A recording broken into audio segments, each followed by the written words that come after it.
Hello dear student, कैसे हो बच्चों? क्या हाल चाल? कैसी चल रही है आप लोग की तैयारी? आई होप मस्त होंगे और मस्त तरीके से तैयारी कर रहे हों। बच्चों, एटॉमिक स्ट्रक्चर के लेक्चर नंबर 15 में आप सबका स्वागत है। आज मैं एक बहुत छोटा सा कंसेप्ट पढ़ाने वाला हूँ। है तो छोटा सा, लेकिन ये क्वांटम मैकेनिकल मॉडल में एक बहुत इंपॉर्टेंट रोल प्ले करने वाला है। एक बहुत इंपॉर्टेंट इसका रोल होने वाला है क्वांटम मैकेनिकल मॉडल में एंड ऑर्बिटल कंसेप्ट को जनरेट करने में, ऑर्बिटल की कंसेप्ट को डेवलप करने में। ऑलराइट, गेस करिए क्या नाम है टॉपिक का? इस टॉपिक का नाम है हाइजेनबर्ग अनसर्टेनिटी प्रिंसिपल। बच्चों, आप सब जानते हो कि बोर्स मॉडल के अनुसार हम एक इलेक्ट्रॉन की जो लोकेशन होती है वो ट्रेस कर सकते हैं। न्यूक्लियस के चारों तरफ इलेक्ट्रॉन एक फिक्स एनर्जी के ऑर्बिट में घूमता है, लेकिन असल में रियल सेंस में जो इलेक्ट्रॉन की प्रेजेंस है, जो इलेक्ट्रॉन का एहसास है कि इसके चारों तरफ, वो एग्जैक्ट पोजीशन के रूप में नहीं है। And this was identified by Heisenberg.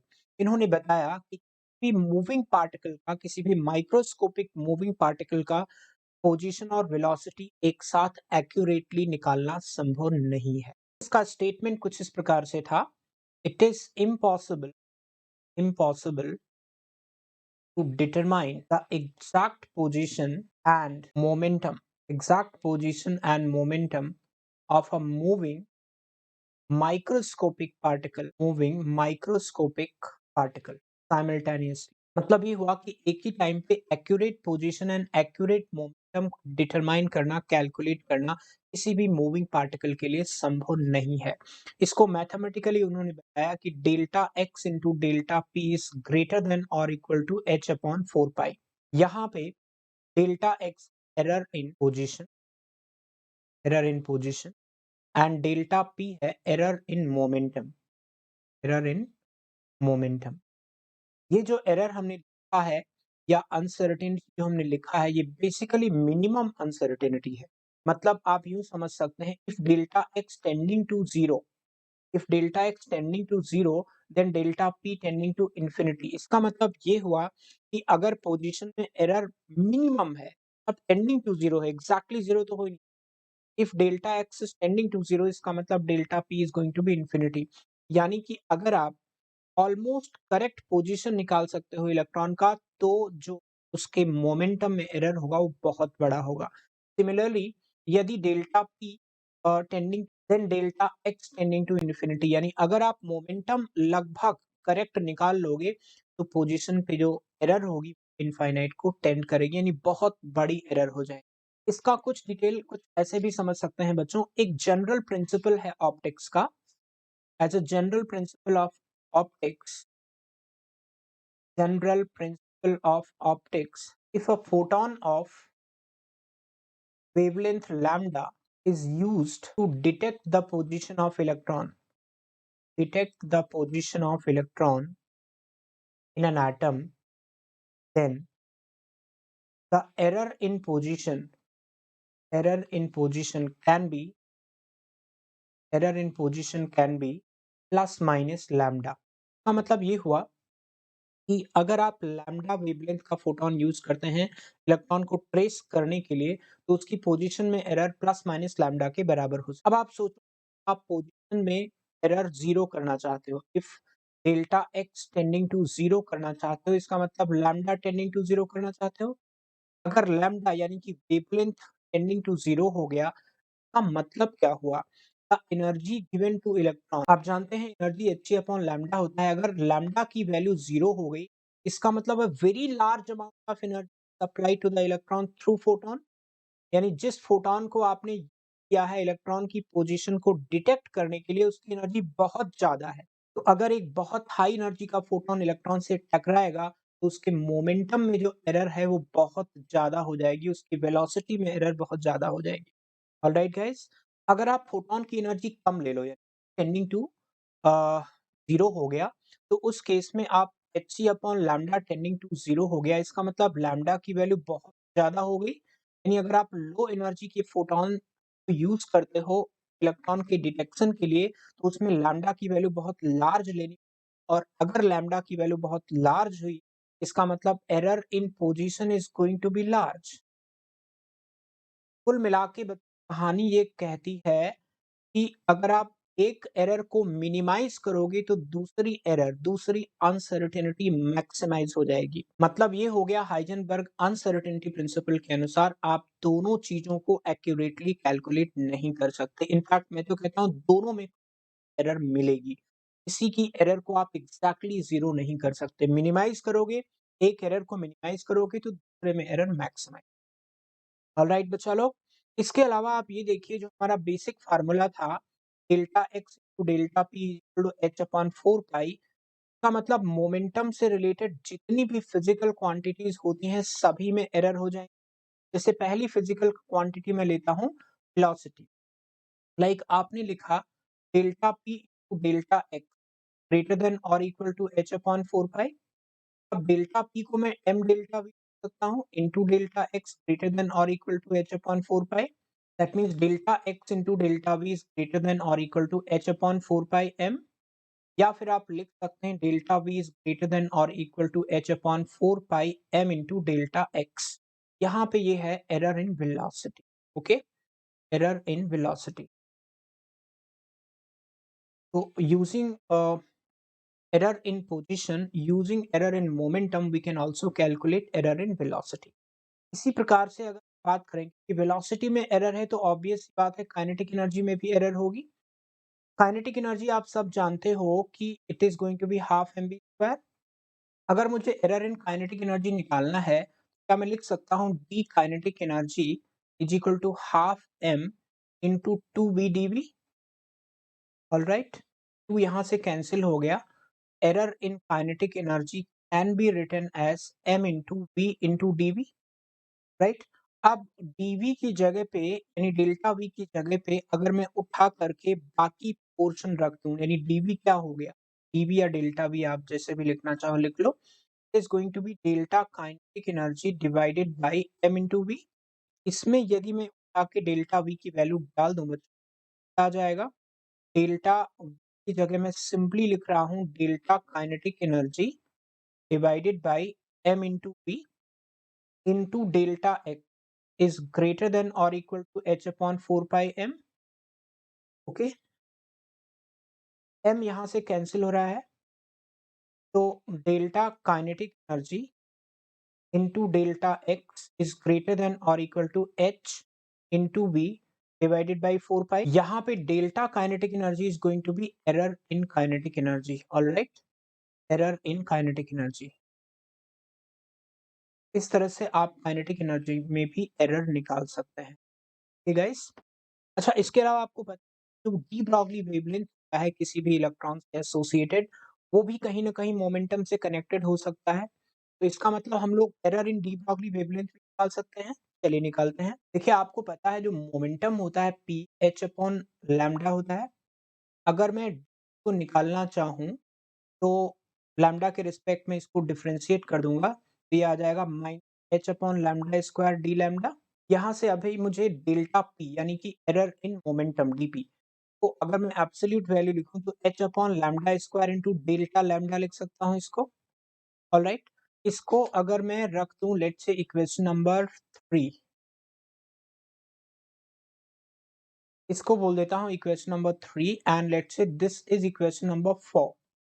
अब इक्वेशन नंबर 4 से अगर आप डेल्टा पी की वैल्यू इक्वेशन नंबर 1 में डाल दो जो ये थी आपके पास तो क्या आ जाएगा बच्चों, delta x into delta p is equal to greater than और equal to H upon 4 pi था। तो simply delta x into delta p की जगह h upon lambda square into delta lambda लिख दिया है ना, ग्रेटर देन और equal to H upon 4 pi. या फिर delta x into delta lambda can be written as, यहाँ से देखिए एच को हम कैंसिल कर सकते हैं तो delta x into delta lambda is greater than और equal to what, lambda square upon 4 pi.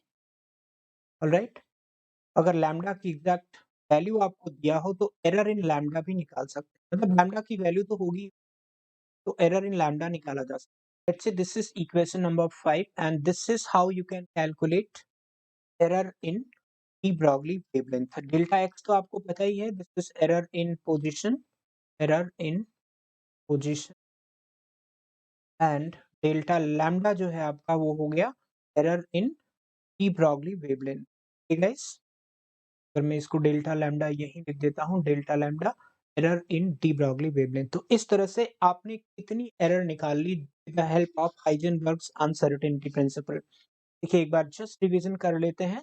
Error in error in momentum, error in velocity, error in kinetic energy and error in de Broglie wavelength.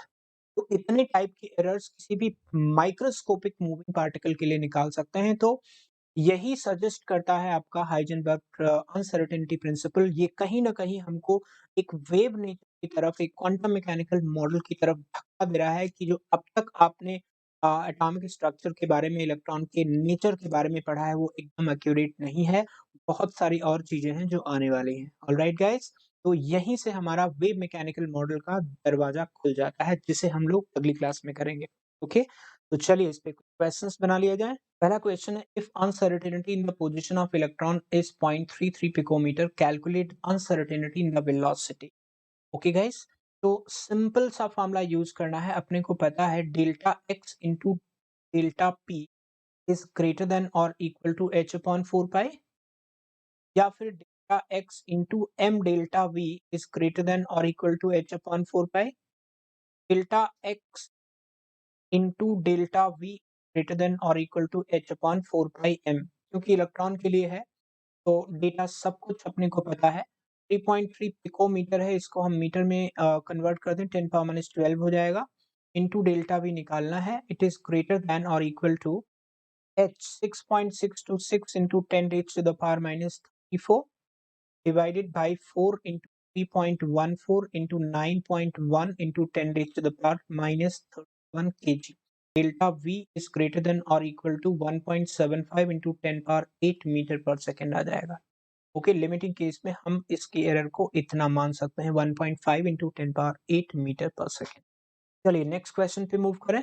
If the proton is accelerated to 6.62 into 10 power 6 meter per second and error in velocity is 1%, calculate uncertainty in the position.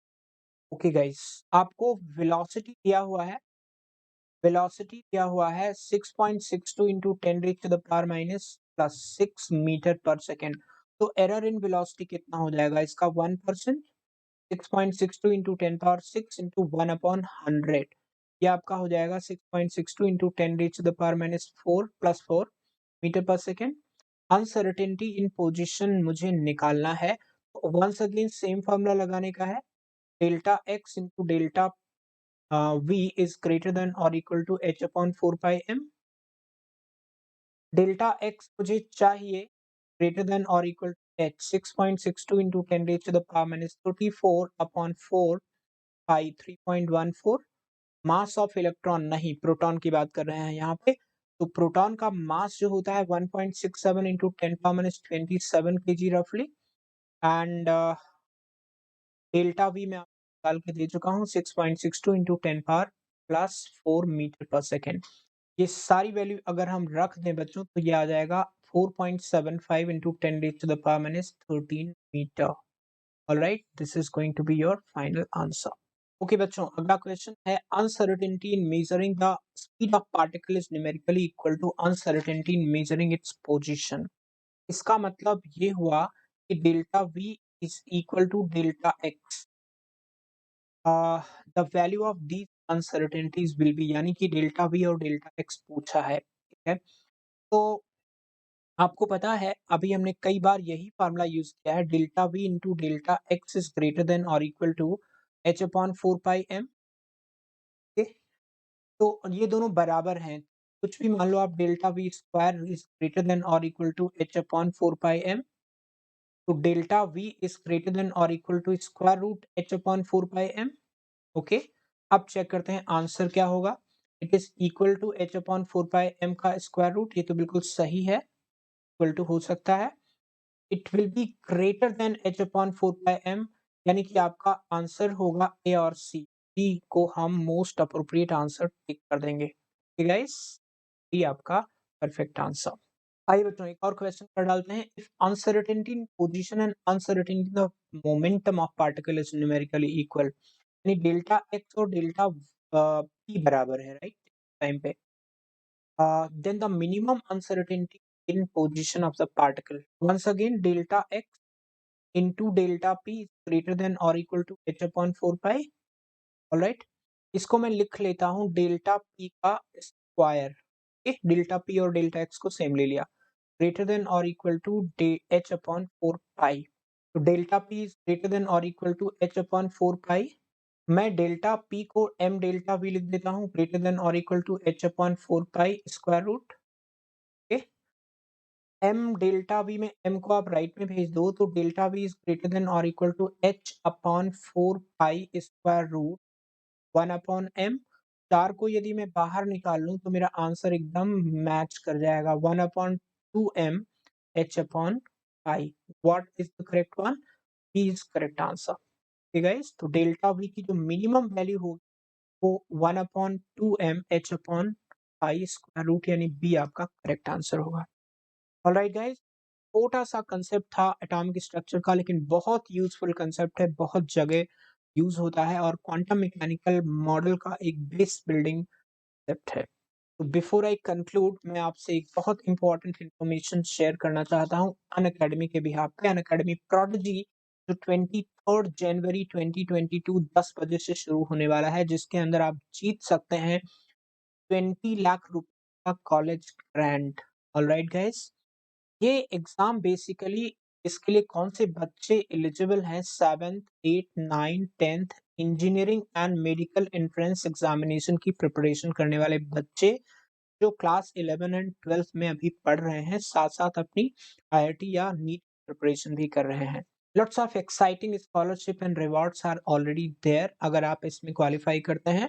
And सबसे बढ़िया बात है कि all India level पे आप compete कर पाएंगे कि आपकी प्रिपरेशन किस लेवल तक है।